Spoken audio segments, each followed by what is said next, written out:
Hi guys, Sergeant Mushroom 92 here again. So today we're taking a look at the Tier 6 Polish Medium, the 40 TP, after taking a look at the Tier 4 and Tier 5 vehicles. We'll carry on and look at this one. So this, to summarize quickly, so far is my favorite vehicle in the Polish branch.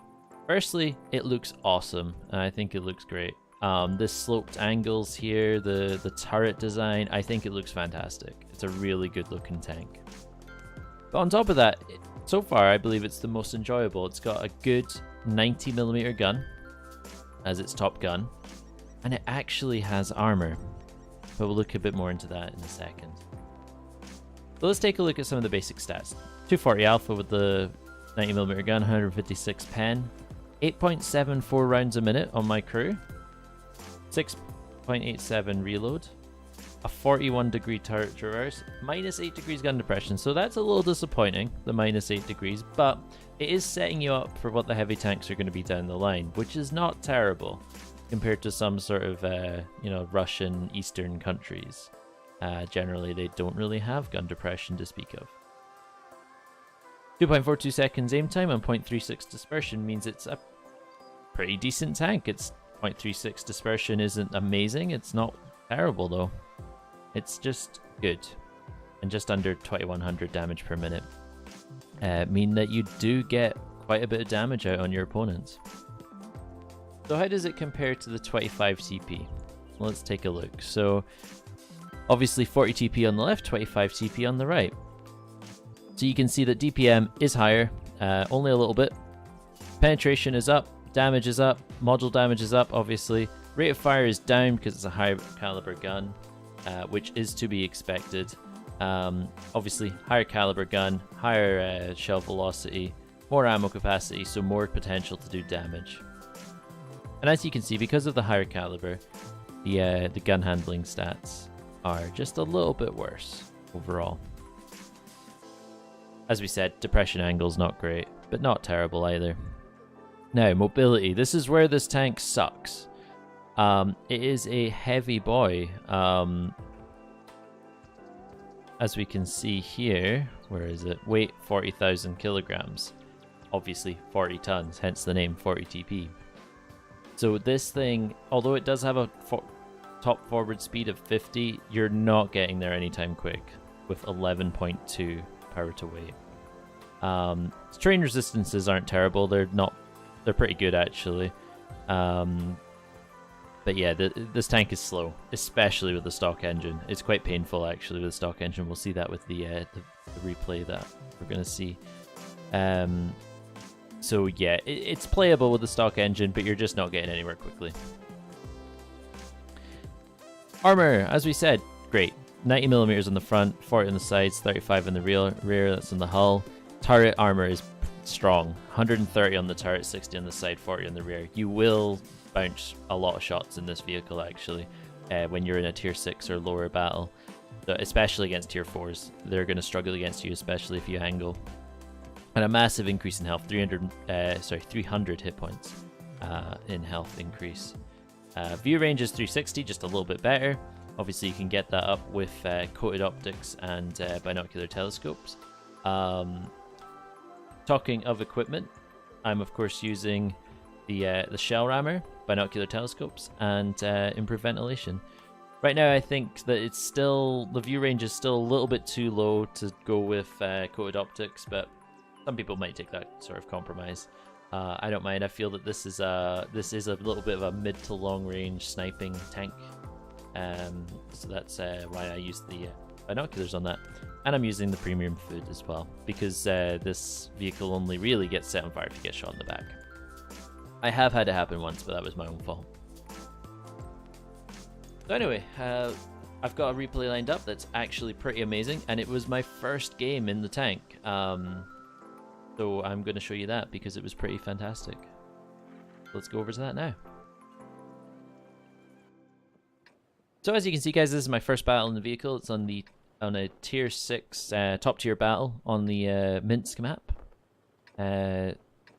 Now at this point I obviously wasn't sure at all about this vehicle. I hadn't really watched any reviews. I think I'd seen Quickie Baby play it a couple times. I knew that it was slow. I knew it was going to be slow. That's about all I knew about it. Other than that, I was pretty much not expecting the result that we got here.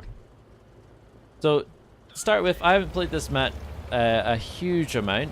I decide actually I want to go in the middle bit here, because I do have some gun depression, and it's better to use it when you've got something. That's me just checking out the tank, because I think it does look amazing. And I missed the turn. So yeah, we're going to get into the middle here. As you can see, there's these bushes over here. I'm going to try and use them to my advantage to spot the enemy and get my damage out. Now this is me using the 90mm gun, as you can probably tell. I didn't really use the 75 on this because I was just a bit bored of it, and I wanted the novelty of a high caliber gun. After playing so many of these Polish tanks with low caliber guns, I wanted something big and derpy, basically.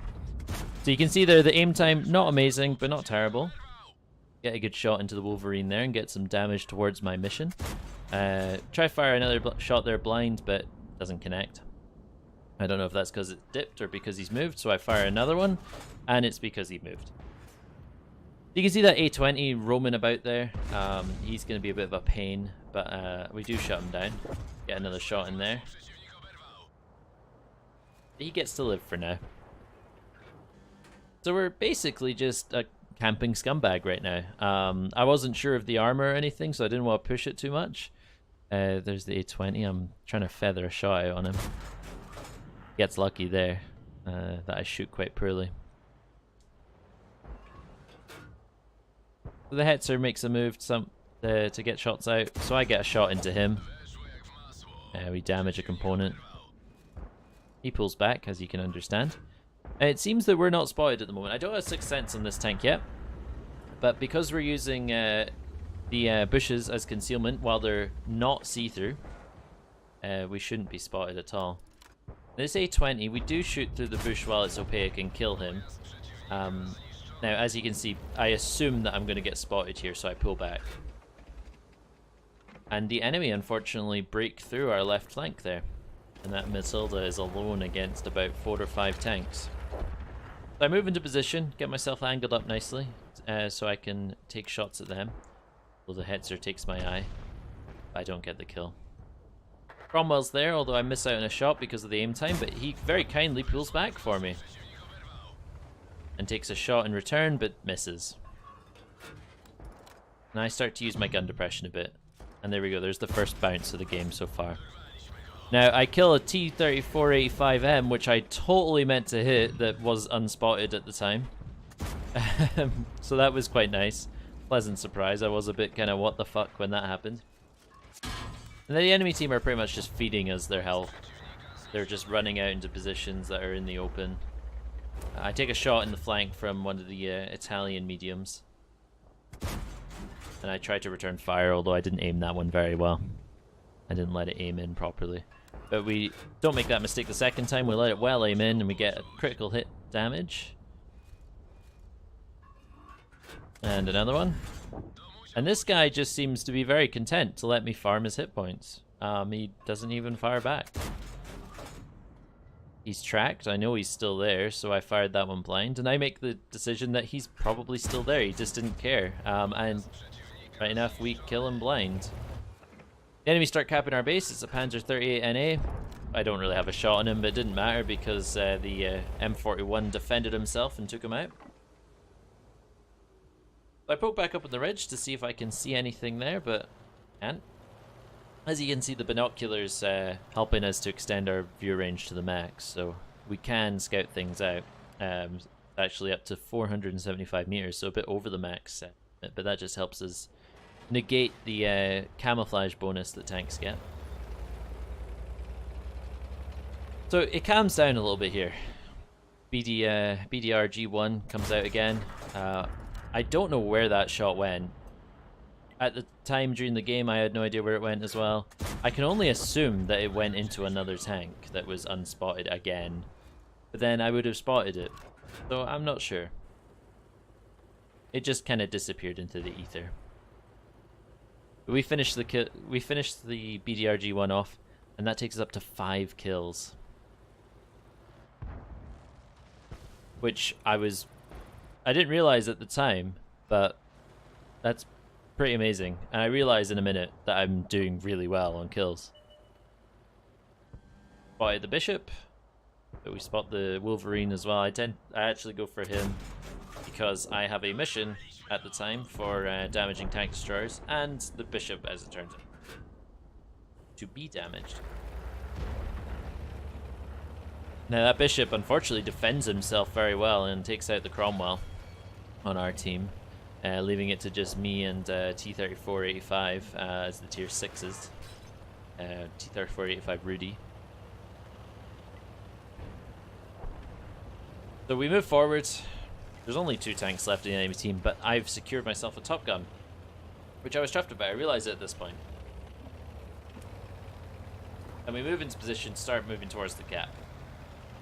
Now, conscious that the KV-1 was last spotted there, so I angle up my armor to prepare for taking any sort of fire from him. But he appears in the courtyard there. So I move forward, making sure to remember about the Cromwell. Now I assume that my allies should be able to take care of a KV-1. There's a B1 and T-40, but as you can see, they're not really doing the job that they should be doing. And I was starting to think at this point, well, it's just a T-40 now. He's probably not going to do so well. But I kind of keep some hope that he's going to do it. And it's right about now that I think he dies. Yeah, he takes a big hit there. And I'm thinking, right, I need to get in here and kill this KV-1. But I'm also kind of thinking about the kills as well. I finish him off, takes me up to 7 kills. Bit of a kill steal. But at this point now, I realize that I could get a Radley Walters medal. So I turn around, head towards the last known position of the Cromwell, and then I think, well, that's all over. The Cromwell's up against an A20 and a Rudy. So there's no way, especially with the health that the Rudy and the Cromwell's on, that the Cromwell's going to win this engagement. Or so you'd think. I don't know if it's because the Rudy had an ammo rack, if it was ammo racked, or if he had a dead gunner, or both, or loader, sorry. But the Rudy somehow dies, and the A20, I guess, isn't able to do much against the Cromwell. Cromwell doesn't have very good armor, but it's good against a tier 4. So the Cromwell survives that engagement with 21 hit points, which is obviously a very good one-shot for me. So I think I'll go straight on. I'll take out the Cromwell. But then I think, well, he looked like he was heading in the direction of the street here on the right-hand side. So I'm thinking he's probably going to rush down here. So I set up in a position where I can shoot him as he drives past, and sure enough, he did go around to that end there and killed the T-40. I set up and wait for an ambush. And I wait, and I wait. But then he doesn't appear, and a Cromwell's quick. He would have made it here by now. So I'm figuring he's not coming down this way. Which makes sense. It would be the way that it would be expected. Turns out he was just camping on the corner there. But he gets a shot at me, but I've got loads of hit points to spare. He doesn't. And I start moving up after him. But this is where you can see the mobility of this tank is just awful with that stock engine. Really slow. Not terrible, but not great. And by the time I moved up to the corner, I mean, the Cromwell can do twice the speed of me right now. He's long gone. And I'm getting pretty frustrated at this point because I should be getting Radley Walters from this game, and I really want to get a Radley Walters. I haven't had one in a long time. I look around the corner, but he's not there. So I'm thinking he's probably repositioning to try and come at me from a different angle. So to pressure him, I get onto the cap. Start capping out. And that's when, as you can see, I start thinking he's probably going to come from behind me. That would be the most sensible thing to do, and I point my gun back that way. But he doesn't appear. And he doesn't appear because he's doing something that I was really not expecting at all.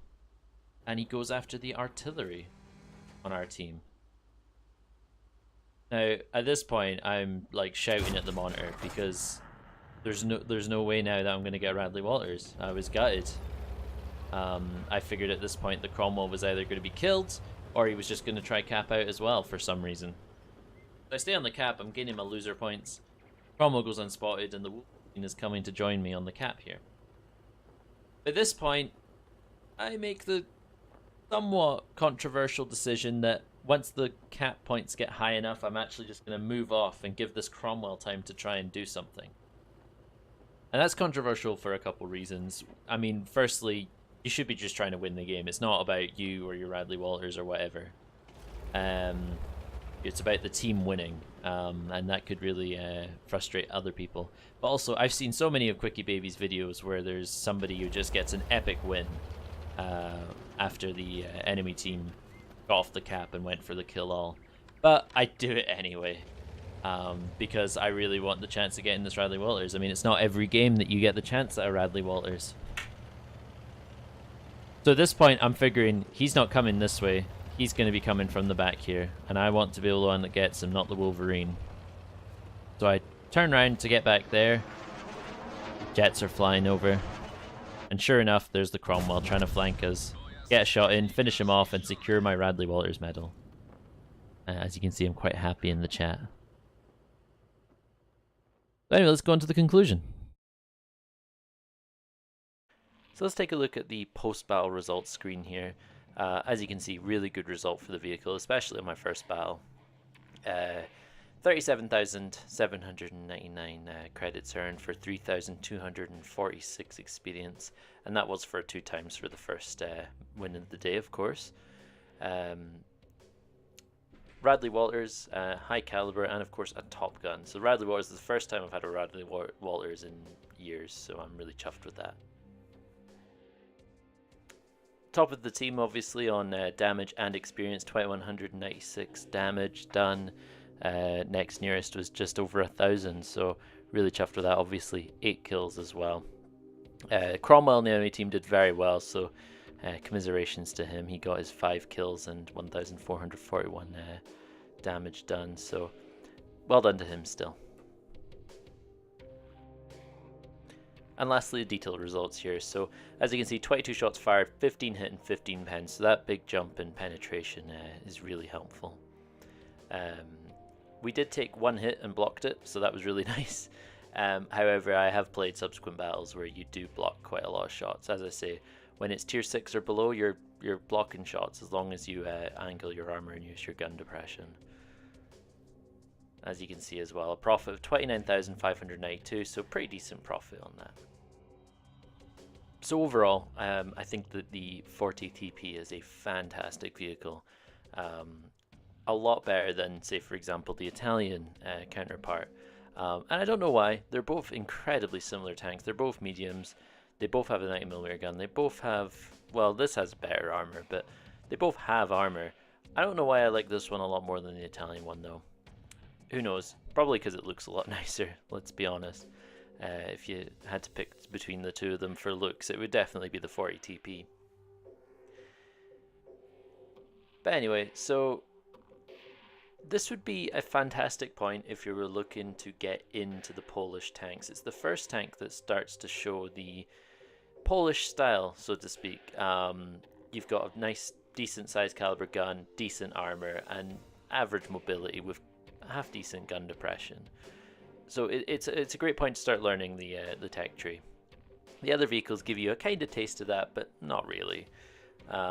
So yeah, if you're into free experience, I would definitely recommend this as a starting point. So I hope that you've enjoyed that, guys. If you did, leave a comment down below and a like. Subscribe would be fantastic as well. And if you'd like to see any other vehicles reviewed, then please leave a comment and let me know. I do stream on Twitch as well. I'll leave the link to that in the description. And I'm hopefully going to be streaming tonight as this video goes live on the Tuesday the 18th of September. So I should be streaming at around about 7 o'clock-ish for a bit longer than I did the other night. I kind of accidentally crashed my stream and couldn't be bothered restarting it. So yeah, we're going to try that again, just some World of Tanks, get my way down the British Challenge as well. So I'm doing alright on that. Maybe get some, either a free Carnarvon Action 10 or a heavily discounted one. other than that, I just want to say a massive thank you to everyone that watches these videos. It really does mean a lot, and it really makes my day to see that videos are getting watched. Because I mean, I don't get me wrong, I don't put as much effort into these as other YouTubers, but that's probably because I don't know how. I'm still learning this, and I feel like it's getting better. We're approaching 100 views across the channel just now, so I'm absolutely chuffed to bits with that. So let's try and get over that. But other than that, as I say, again, I hope you've enjoyed. Leave me any feedback. It's really important to me. And I hope you have a great day.